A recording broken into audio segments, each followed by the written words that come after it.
सितंबर 2004 को national geographic channel में एक ऐसा शो आया है जिसने पूरी दुनिया के पेट पेरेंट्स की ज़िंदगी बदल दी।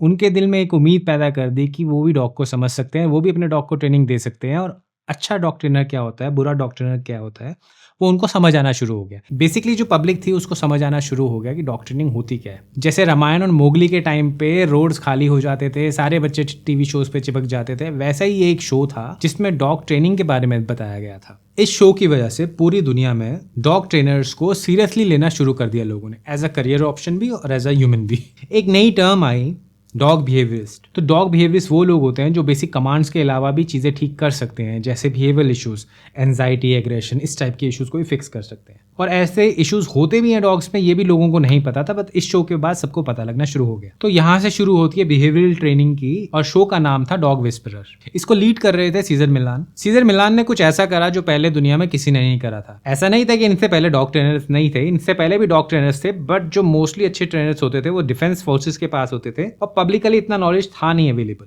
तो सीजर मिलान ऑलरेडी बहुत फेमस थे हॉलीवुड में शो स्टार्ट होने से पहले, बट उनको वर्ल्ड वाइड फेम तभी मिला जब ये शो आया। उस टाइम के हिसाब से उनके ट्रेनिंग मेथड जो थे वो ओके थे, बट आज के हिसाब से वो हार्श हैं। उनके जो ट्रेनिंग मेथड्स हैं काफी अच्छे ट्रेनिंग मेथड्स में आते हैं वो, but Cesar Millan as a person काफी स्ट्रांग है मेंटली, और उनको फर्क नहीं पड़ता छोटा मोटा उनको डॉग बाइट भी हो जाए। तो जो उनके डॉग ट्रेनिंग मेथड्स थे वो डोमिनेंस एंड हायरार्की बेस्ड थे, बट लोगों को क्या लगता था ना कि जो वो टीवी में देखते हैं वो सब कुछ सच है। देखिए आफ्टर ऑल था तो वो एक टीवी शो ही, तो वहां पे क्या सही है क्या गलत है हमें बहुत फिल्टर होकर आता था, और जहां पे पैसे इन्वॉल्व हो जाते हैं वहां पे छोटा मोटा गोलमाल तो चलता ही है। अब डॉग विस्परर था तो एक टीवी शो ही, जैसे रोडीज, बिग बॉस में हमेशा कुछ ना कुछ नया वो चलाते रहते हैं, कुछ ना कुछ एक्साइटमेंट वो क्रिएट करते रहते हैं ताकि लोग हमेशा टीवी में देखते ही रहें। वैसे इनके यहाँ पे भी होता था, क्योंकि मैं एक कैमरामैन हूँ तो मैं वो सारी चीजें भी देखता हूँ जो शायद नॉर्मल पब्लिक नहीं देखती है। और डॉग विस्परर अगर शो नहीं होता तो शायद मैं यहाँ पे आपको ज्ञान नहीं दे रहा हूँ। डॉग विस्परर बहुत ही इन्फॉर्मेटिव एक शो था, मुझे बहुत कुछ सीखने को वहां से मिला, और मैंने वहां से काफी सारी नॉलेज जो थी रियल लाइफ में भी डाली, और मैं बोल सकता हूँ कि उनके क्या मेथड ठीक है क्या मेथड खराब है एज पर मी। अब उनके ट्रेनिंग मेथड में एक जो सबसे बेसिक था ना, वो था कि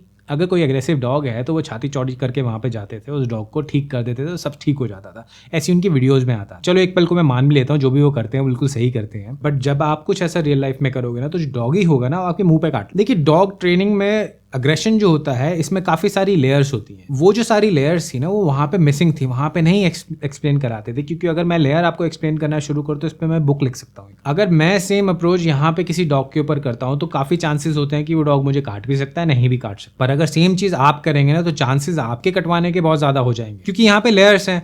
अब कुछ डॉग जो होते हैं सिर्फ एक खोखला दिखावा करते हैं अग्रेसिव होने का, कुछ सच्ची में होते हैं अग्रेसिव ना, तो वो डिफ्रेंशिएट करना आप लोगों को बहुत मुश्किल है। बट जब तक आप प्रैक्टिकली वो नॉलेज नहीं लेंगे तब तक आप नहीं समझ सकते उस चीज को। एक दिल्ली में पीतमपुरा से कॉल आया, उन्होंने मुझे बोला कि उनका डॉगी जो है वो बहुत अग्रेसिव है, तो ये आई थिंक 10 साल पुरानी बात होगी। तो जब मेरे पास कॉल आया ना उनका डॉगी बहुत अग्रेसिव है, तो मैं थोड़ा पम्प्ड अप हो गया, यार अब तो मैं 2-4 वीडियोस देखूंगा सीजर मिलान की, जाके वो डॉगी को ठीक कर दूंगा। मैं जब उस डॉगी के पास पहुंचा ना, वहां पे जो भी मैंने वीडियोस में देखा सारा अप्लाई करा, कुछ काम नहीं आया। वो डॉगी मेरे पीछे भागना शुरू कर दिया काटने के लिए, मैं वहां से भाग गया। फिर मैं दोबारा घर गया, मैं और वीडियोस देख के दोबारा उस डॉग के पास आया, तो कोई भी ट्रेनिंग मेथड वहां पे मेरा काम नहीं आया जो मैंने वीडियो से देखा। बट सेम ट्रेनिंग मेथड अगर मैं दूसरे डॉग्स के साथ करता था तो सारे काम आते थे। फिर मुझे समझ आया कि हर डॉग पे हर ट्रेनिंग मेथड नहीं लगता है। उस टाइम मेरे पास बहुत रैंडम कॉल्स भी आते थे, वो बोलते थे कि हमने सीजर मिलान की वीडियो में देखा है और हमने वो सारी की सारी ट्रिक्स जो है अपने डॉग के ऊपर अप्लाई करी है और उनका कुछ काम नहीं आ रहा वो सब। तो मेथड्स तो सेम है, अब वो लगाते थे अपने डॉग के ऊपर सेम मेथड, तो उनके काम नहीं आते थे, मैं लगाता था तो काम आता था। क्योंकि बात यहाँ पे होती है एज अ पर्सन आप कैसे हैं। आपका डॉगी आपकी बात तभी मानेगा जो आपको एक्चुअली में लीडर समझता है। ये बात सुनने में बहुत अच्छी लगती है बट प्रैक्टिकली करने में बहुत मुश्किल होती है। अब जैसे मेरे पास बीगल है, वो दिन भर मुझे परेशान करता है, मैं उसको एक चांटा मार दूं तो चुपचाप वो आराम से बैठ जाएगा, बट मुझे वो ऐसा करना नहीं है, ठीक है। और मैं चाहता हूँ कि वो मस्ती करे, और जब उसकी शक्ल देखता हूँ ना तो वो जो कुछ काम करता तो मेरा मन करता चल कर ले भाई, कुछ नहीं होता, तू भी अपनी जिंदगी जी ले। जो लीडर बनने वाली बात होती है मैं यहाँ पे अप्लाई नहीं करता हूँ। अब मैं सोचता हूँ कि इसको कुछ सिखाऊं तो मेरा मन नहीं करता सिखाने में, जैसा चल रहा है चलने दो।